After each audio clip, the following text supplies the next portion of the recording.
Are you someone that worries about what other people think? Then this video is for you.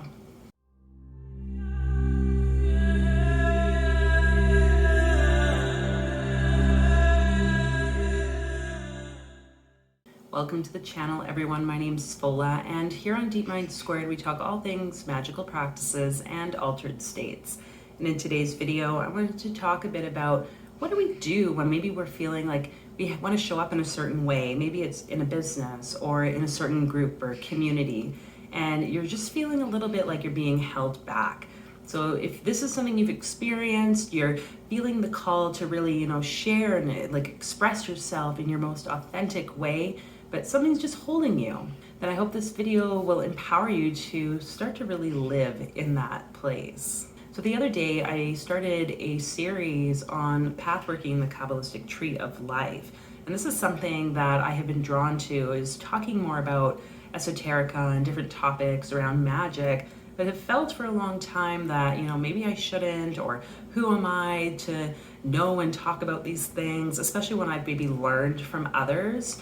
And it's kind of been this battle internally of me being okay with sharing what I know and trusting that it's okay for me to share it because it also has value. And as I was hosting this pathworking, I really began to see how, wow, I really do play small at times. My fears about what other people will think or how they're going to perceive me, or if I am infringing on other people's, interests or topics or choice, whatever it might be, that this is something that the ego mind, in my experience, has tried to create more resistance in my life. And unfortunately, I guess I've allowed it to do that. Because again, nothing can really hold us back. It's ultimately us that holds ourselves back. And we might just create stories or experiences in our life that try to, confirm why we shouldn't do something.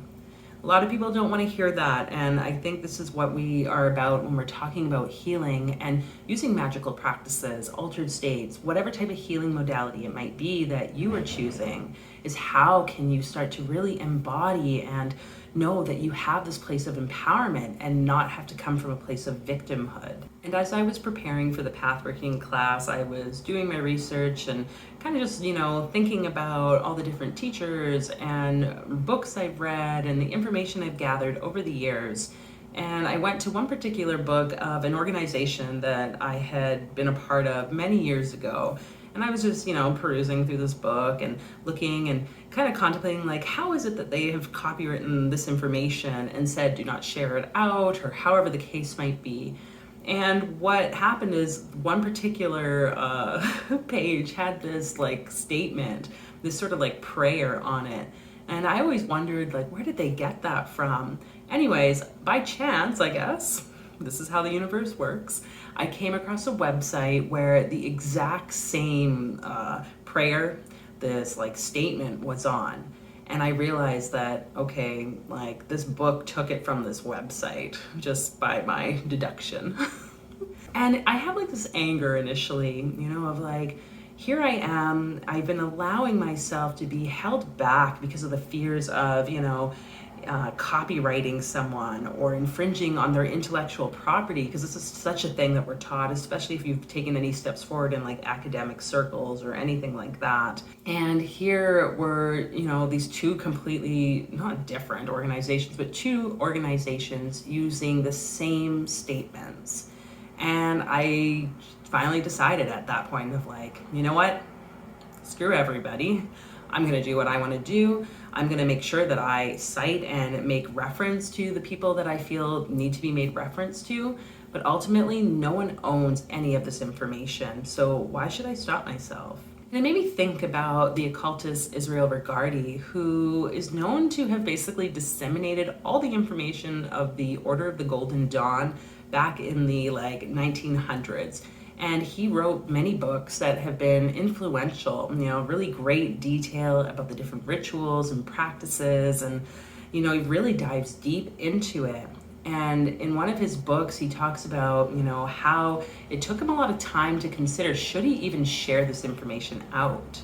A lot of people weren't happy with the fact that he was sharing a secret society's, personal details out into the open.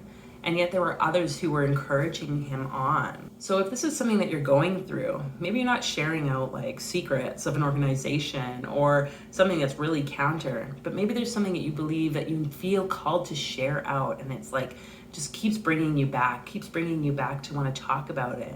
And you might feel like, okay, who am I to talk about this or teach about this or have these discussions? I'm here to tell you that yes, if you are feeling like you want to do it, then you are the person to do it. And bringing this all together, I have found just so much more power. You know, as the class was coming to an end, I was really feeling the sense of like, yeah, like this is where I'm meant to be. And knowing that like it's not perfect, there's going to be things that I need to learn and grow and understand, but I'm willing to do that. I'm willing to expand myself and to take in more knowledge and hopefully continue to evolve or involve or expand my consciousness. So stop holding yourself back. Allow yourself to express you, be authentically you, and see what that can add value to your life and to the world around you. So if this is something that you have maybe been facing or struggling with, please let us know in the comments. When we can share and open up in the vulnerability, then we know that that's how we are healing and moving forward. That's when we can take those actionable steps and allow yourself to recognize the power that is within you and see that in each other as well. Of course, if you like this video, I invite you to hit the like button and feel free to share it with anyone you think might need to hear this message today. And of course, that subscribe button and the notification bell is always there for your little clicks. And I hope to see you in another video soon. Bye.